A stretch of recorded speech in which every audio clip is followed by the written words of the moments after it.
Je n'ai jamais milité dans un parti politique avant la création du MRC. Jamais. Ni au RDPC, ni au SDF, dont j'ai soutenu le candidat en 1992, mais en tant que jeune universitaire, je venais de passer avec succès le concours d'agrégation de droit public en France. J'avais donc tout à perdre. J'aurais pu me dire, voilà, je ne vais pas prendre ce risque-là, mais j'ai pensé qu'à ce moment-là, on était déjà en fait sur une trajectoire problématique pour que je puisse également m'exprimer sur le débat d'alors. Je n'ai donc jamais milité, ni dans le SDF, ni dans le RDPC. Et je pense que les membres éminents du RDPC l'ont dit eux-mêmes. On dit que vous êtes le président de Facebook.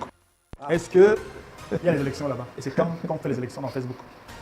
Ah, ça c'est formidable, c'est extraordinaire. J'aime ce genre de questions. Parce que cela veut dire que ceux qui posent cette question, soit ne connaissent pas le monde dans lequel ils se trouvent, soit en réalité veulent me priver de la possibilité d'entrer en contact avec les jeunes, avec les moyens de communication modernes, dont Facebook est un des fleurons. Donc moi, je vais partout où il est possible d'interagir avec les jeunes. Et aujourd'hui, Facebook, Instagram, TikTok même, X, comme on l'appelle aujourd'hui, tout ça sont des moyens de communication dont je me sers, comme beaucoup d'autres personnes dans le monde, y compris les chefs d'État. Il ne vous a pas échappé que lorsque le président américain actuel a eu des problèmes avec ce qu'on appelait alors Twitter, voilà, s'est activé à créer son propre réseau social. Que des chefs d'État comme ceux de France ou d'autres pays utilisent ces moyens de communication. Et même celui d'ici, même le président de la République camerounaise. Alors quel est le procès qu'on veut me faire? Non, on dit que vous êtes le président là-bas. Ah. Donc ça veut dire que le président normal, là-bas, il n'est pas président, il est votre administré. Non, oui, bon, voilà, il est mon administré sur Facebook. J'ai dit qu'on a dit qu'on dit. Oui, non, oui, non, je partage dans l'avis de ces personnes-là qu'il est mon administré là-bas, en attendant d'être mon administré à la tête de la République. Bon, ça c'est autre chose. On dit que vous êtes un sous-marin. C'est-à-dire que vous travaillez en réalité pour le RDPC en sous-marin et que vos actions consolident la place du RDPC du pouvoir en place. Valérie, on dit beaucoup de choses et malheureusement beaucoup de contre-vérités. Et celle-là est fort amusante parce que si après mon parcours et à mon âge je suis encore sous-marin, je me demande quand est-ce que je vais venir à la lumière. Je crois qu'il faut savoir raison garder. Si je voulais juste faire quelques rappels rapides sur mon itinéraire politique. Je suis rentré au Cameroun après mes études à l'étranger en 1983. Et croyez-moi, je venais pour soutenir un jeune Camerounais de 49 ans qui venait d'accéder à la présidence de la République, que je ne connaissais pas personnellement. Donc le parcours aussi, sur le plan universitaire, nous interpellait. On pensait qu'on entrait dans une ère de modernité, justement avec un jeune président bien formé et qui allait réformer, moderniser le pays. C'est du moins ce qui s'annonçait d'ailleurs. J'avais la possibilité de rester puisqu'on m'offrait un poste dans l'université où j'avais terminé mes études. Brillamment terminé vos études, voilà. Il faut préciser. Oui, voilà, exactement. Je peux dire aux jeunes, j'ai soutenu ma thèse à l'université de doctorat d'État à l'université de Nice un vendredi. J'ai pris le train, parce qu'à l'époque, il n'y avait pas de train rapide. C'était un train qui mettait 12 heures entre Nice et Paris. Je n'avais pas assez d'argent pour payer un billet d'avion, parce que ça coûtait cher. J'ai pris le train le lendemain, samedi. Je suis arrivé samedi soir. Le dimanche, j'étais dans l'avion pour le Cameroun. Okay. Donc, donc, ça c'est un rappel peut-être lointain, mais allons-y plus rapidement. Quand je rentre, je vous dis, et je le rappelle ici aux jeunes qui ont peut-être 20 ou 21, 22, je n'ai jamais milité dans un parti politique avant la création du MRC. Jamais. Ni au RDPC, ni au SDF, dont j'ai soutenu le candidat en 1992, mais en tant que jeune universitaire, je venais de passer avec succès le concours d'agrégation de droit public en France.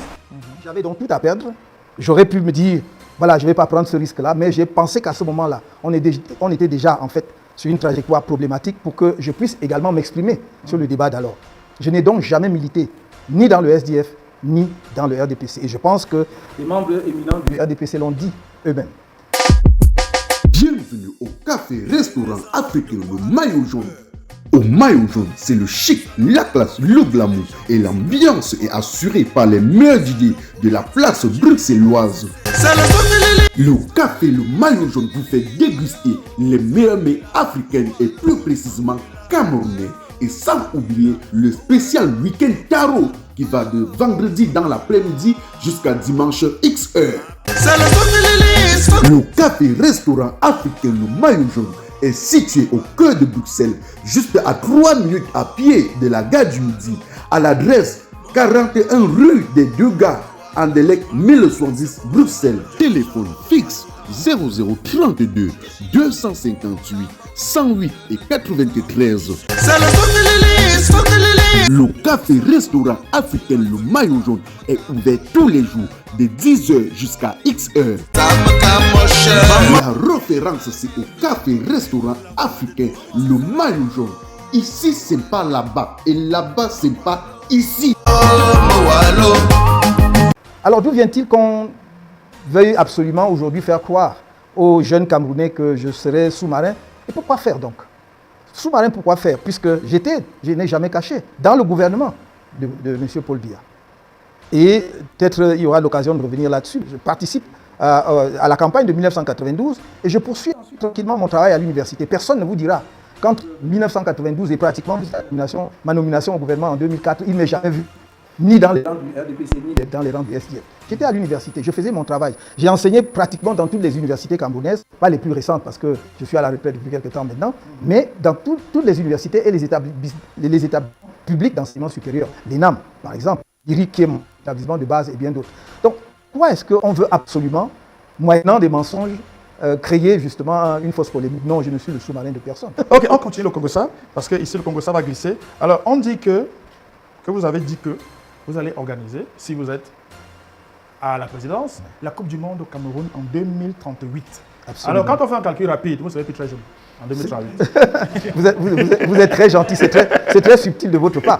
D'ailleurs, si vous repoussez jusqu'à 2038, et c'est pour ça que je vous dis que vous êtes quelqu'un d'extrêmement gentil, parce que d'autres estiment que je suis déjà plus très jeune, ce qui n'est pas faux. Mais je suis encore dans une tranche d'âge où on a suffisamment de vigueur et on a encore beaucoup à apporter à son pays. Pourquoi 2038? Oui, je voudrais que le Cameroun co-organise la Coupe du Monde de 2038 oui, avec la Côte d'Ivoire, le Nigeria et le Ghana, qui sont avec le Cameroun, 4 grandes nations du football, d'abord africain et mondial. Oui. Ce n'est pas pour rien que nous avons 5 étoiles pour ce qui est de la CAN.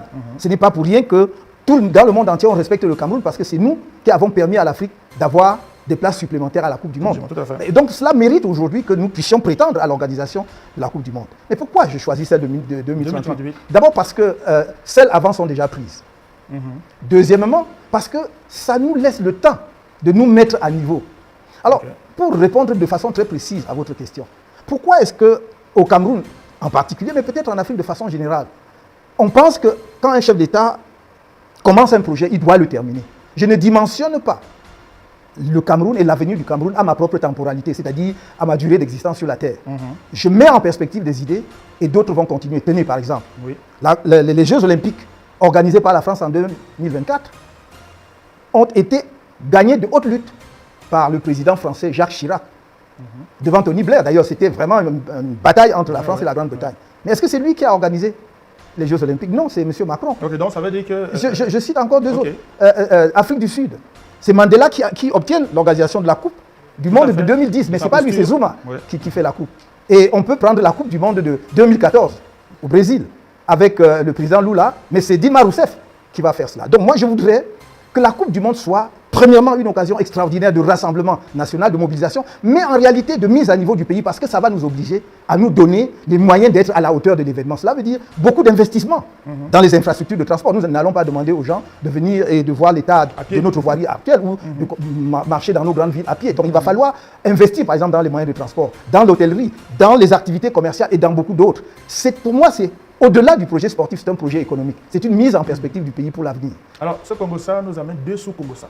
Le premier sous-Congo-Ça, ça veut dire que le président actuel, il a dit émergence 2035. Ça veut dire que si vous organisez la Coupe du Monde 2038, vous continuez son travail. Mais bien sûr, quand on met un pays en perspective, je n'ai jamais prétendu que les idées qui étaient développées par le gouvernement ou le régime actuel étaient toutes mauvaises. Loin s'en faut. C'est d'ailleurs le pays souffre de la non-mise en application, de la non-exécution de ces idées-là. Il y a eu de bonnes idées. Quand on vous dit... septennat des grandes ambitions.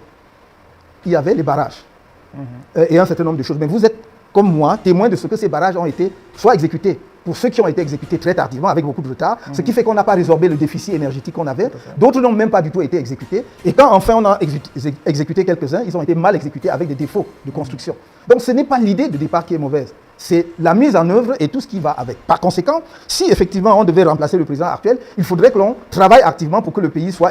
J'aime pas trop le mot émergence, mais puisqu'il est à la mode, employons-le, pour qu'il soit émergent en 2035 ou avant. Mais il faut que le Cameroun, qui, je le signale pour les jeunes, en 1980, nous étions un pays à revenu intermédiaire de tranche supérieure, c'est-à-dire avec la Corée du Sud.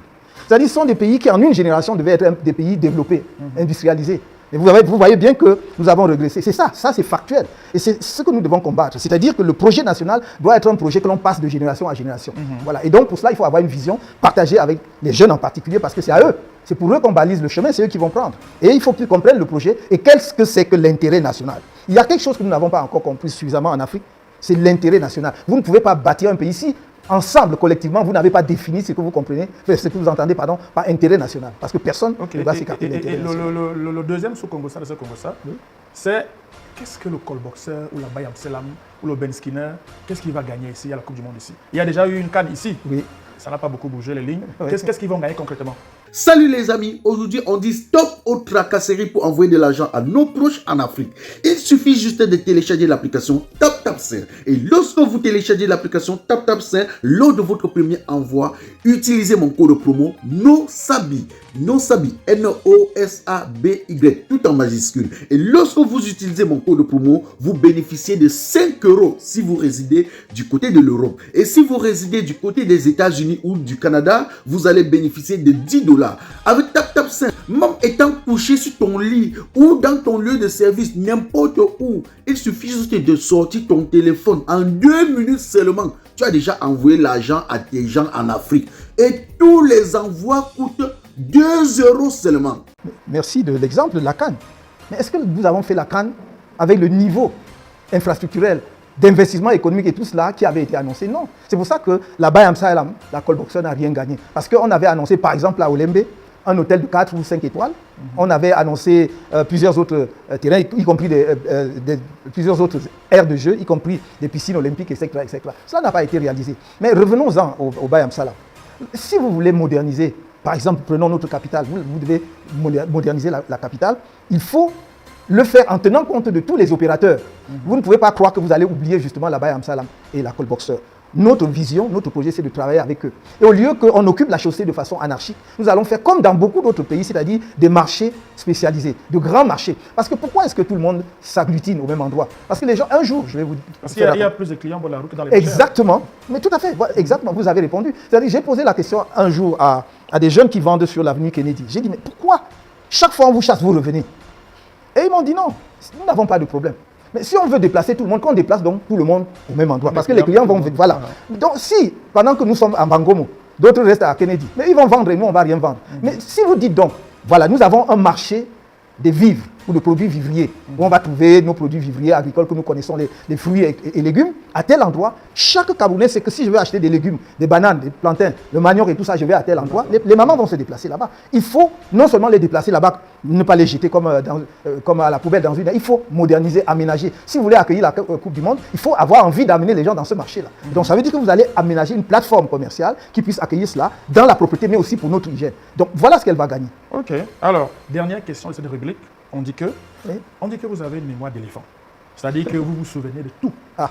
Alors, ce qu'on vous demande maintenant, c'est de nous dire qu'est-ce qui s'est passé pour que vous entriez au gouvernement et pour que vous en sortiez et que vos anciens collègues ne vous blairent plus maintenant. C'est-à-dire c'est comme si vous arriviez à les champs de route.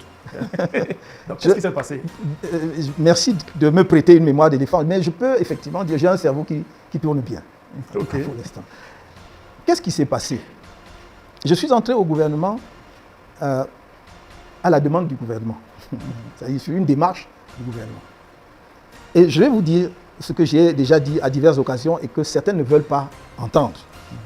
Je suis entré au gouvernement parce que dans votre vie, il vient toujours un moment où vous devez arbitrer entre des postures politiques, voire des convictions politiques et le pays. Vous pouvez dire par posture que vous refusez d'entrer dans ce gouvernement-là, mais qu'est-ce qui est plus grand? C'est le Cameroun ou votre posture politique? Salut les amis, aujourd'hui on dit stop aux tracasseries pour envoyer de l'argent à nos proches en Afrique. Il suffit juste de télécharger l'application TapTapSend. Et lorsque vous téléchargez l'application TapTapSend, lors de votre premier envoi, utilisez mon code promo NOSABI, N-O-S-A-B-Y, tout en majuscule. Et lorsque vous utilisez mon code promo, vous bénéficiez de 5 € si vous résidez du côté de l'Europe. Et si vous résidez du côté des États-Unis ou du Canada, vous allez bénéficier de 10 $. Avec TapTapSend, même étant couché sur ton lit ou dans ton lieu de service, n'importe où, il suffit juste de sortir ton téléphone. En 2 minutes seulement, tu as déjà envoyé l'argent à tes gens en Afrique. Et tous les envois coûtent 2 € seulement.